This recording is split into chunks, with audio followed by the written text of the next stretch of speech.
Hi guys, thanks for joining me again for the next chapter of The Skin I'm In. We're about to read chapter 18. I want to take a second and show you my actual book. You can see where it's parting. Here's what we've read and here's what's still left to go. And I want you to notice that it's more than halfway gone. And so this is the point where the reader's starting to think, I know I'm in the rising action, but I'm moving towards this climax.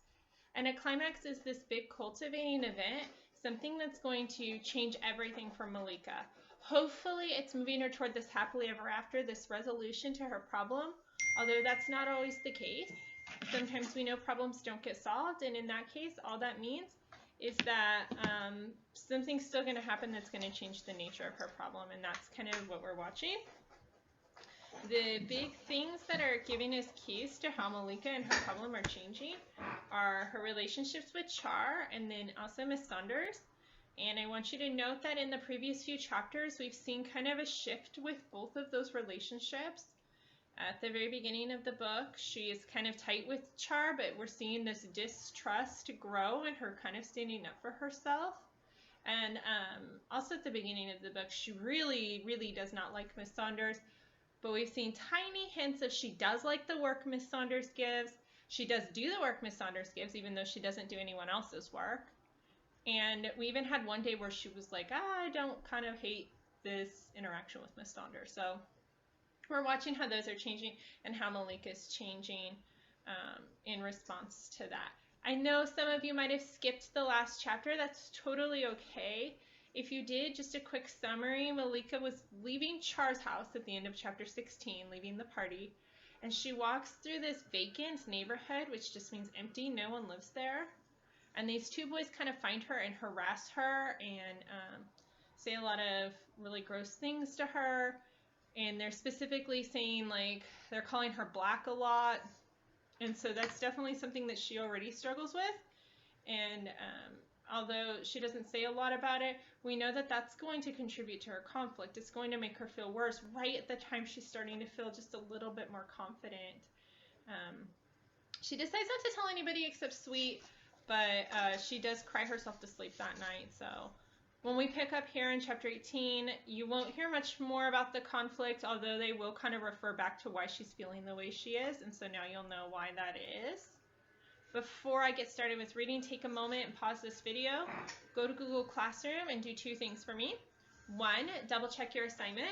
You do have 2 questions from just this one chapter, so make sure you know what to look for so you are successful in completing that assignment.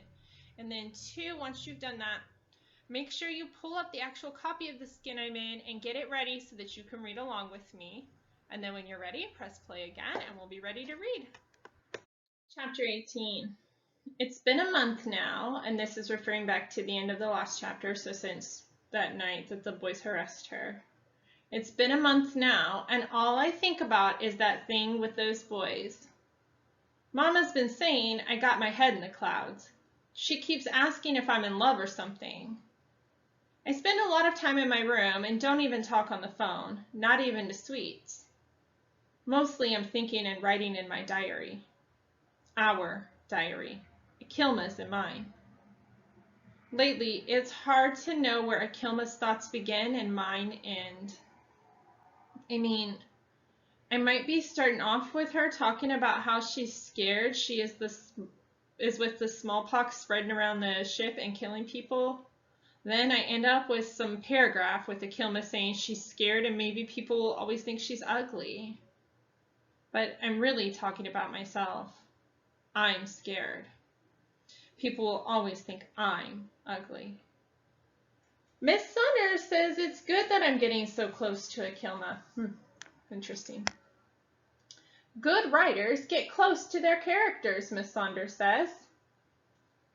I've even written in our diary about that thing that happened with the boys. Only it ain't me that stuff is happening to. It's Akeelma. She's there on the boat, up on deck when the men running the ship come after her. Dear diary, where do you run when there's no place to run? They had me trapped. I could see no way out. Then I scratched one in the face, bit the other one on his fat, dirty hands. And when I was running to hide deep in the crowd up there, I saw someone I knew. It was Kinjari. Kinjari is not dead, Akeelma. I showed this last part to Miss Saunders. She said this is powerful stuff. Writing is clearly one of your gifts, Malika, she said. I know it sounds stupid, but when I was leaving Miss Saunders' classroom, I hugged them papers to my chest like they was some sort of boy I've been waiting to press up against for weeks. It feels good doing something not everybody can do. Mama got a saying, don't go getting full of yourself, 'cause soon as you do, somebody's gonna come and let the wind out of your sails. Today, that somebody is Char. She sees me walking down the hall like I'm wearing clouds for shoes. Why are you looking all stupid? She asks, plucking me upside the head.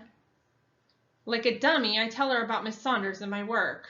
Soon as the words are out, I want to kick myself. I said I wasn't telling nobody about this. Now look what I did. You Miss Saunders' pet anyhow, Char says, sticking gum in her mouth.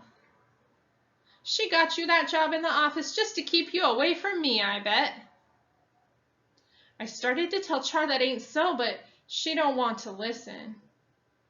We're hanging out in the bathroom next period. You coming? She asks.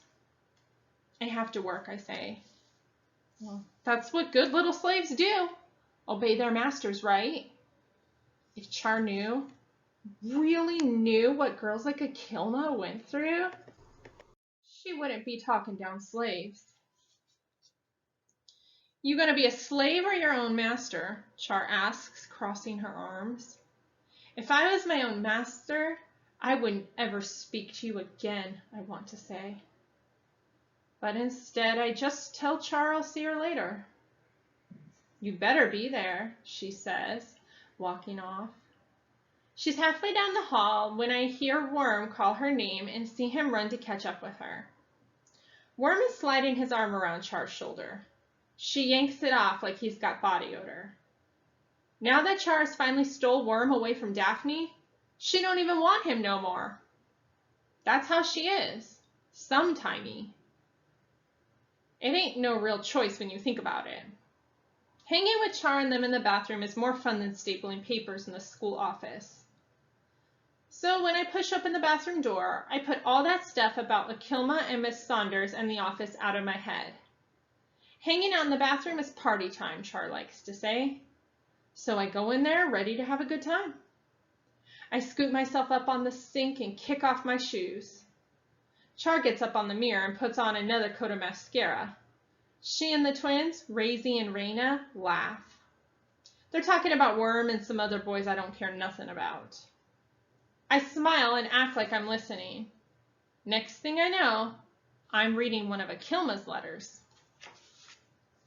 Char asks what I'm up to. I tell her nothing. She grabs my stuff so hard my books fall on the floor. Malika's tripping on that slave stuff again, Char says, taking out her cigarette lighter and setting one of my pages on fire. I can feel my ears burning hot with anger. I blow out the burning papers. Why does Malika gotta be with us anyhow? Raina asks, putting lipstick on for the third time. Malika is corny and ugly. Razy sticks her face in the mirror right alongside her sister's.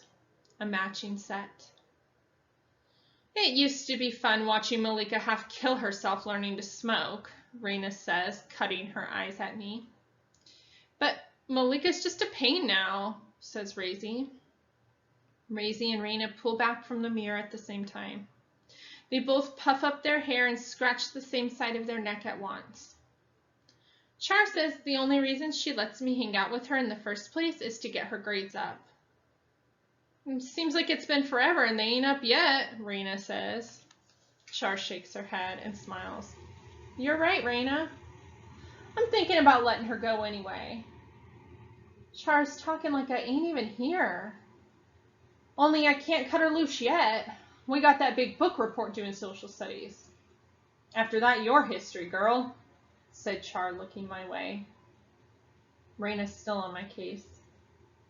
Malika, ever since you got that new hairdo, you think you're something, don't you, Miss Baldy? She says, laughing. I don't laugh. I look at her like she's getting on my last nerve. Next thing I know, cigarette smoke is everywhere, and Razy is showing us how to do some new dance. Char asks me to hold her cigarette. She digs in her purse and takes out a marker.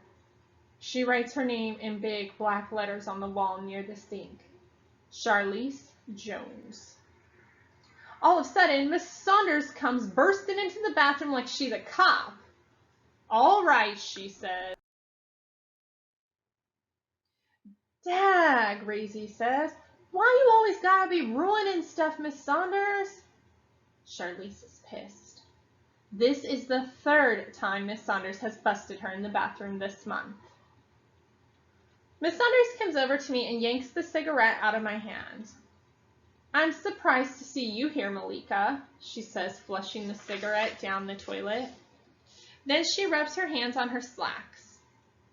Malika ain't no goody two-shoes like you're trying to make her out to be, Miss Saunders, Char says, putting her arm around my shoulder. Her and me done all kinds of things together. Save it, Char, Miss Saunders says, moving up to where I'm standing.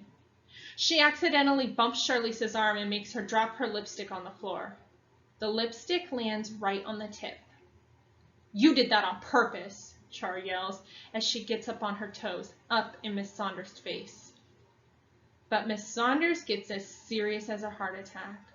I am not a child. I do not play games with children, she says, staring hard at Char. Char tries to stare down Miss Saunders, only you can tell Miss Saunders ain't backing off. That lipstick cost me $20. It's designer stuff. I want my money, Char says. When Miss Saunders tells us all to get to the office, there's no mistaking that she means business. She tells everybody to walk a few steps ahead of me and her. Miss Saunders is harder on me than anybody else. She grabs me by the arm and pulls me off near the lockers. I'm looking at her hand, like she'd better get off me. I guess she has a second thought about what she's doing because she turns my arm loose and starts giving me one of her speeches. Talking about how well I was doing in class and working in the office, telling me I need to choose my friends better. When we walk into the office, Miss Carol and Maxine act like they haven't even noticed Charlize or the twins. But they sure have noticed me. And I swear I can see the corner of Maxine's mouth go up like she's holding back a smirk. A teacher standing in the office asks what happened. Miss Saunders says we were cutting class in the bathroom, smoking, destroying property. Tag, I'm thinking. It wasn't like Char was ripping out the sink. She was just writing her name on the wall with a marker, just letting people know she'd been there.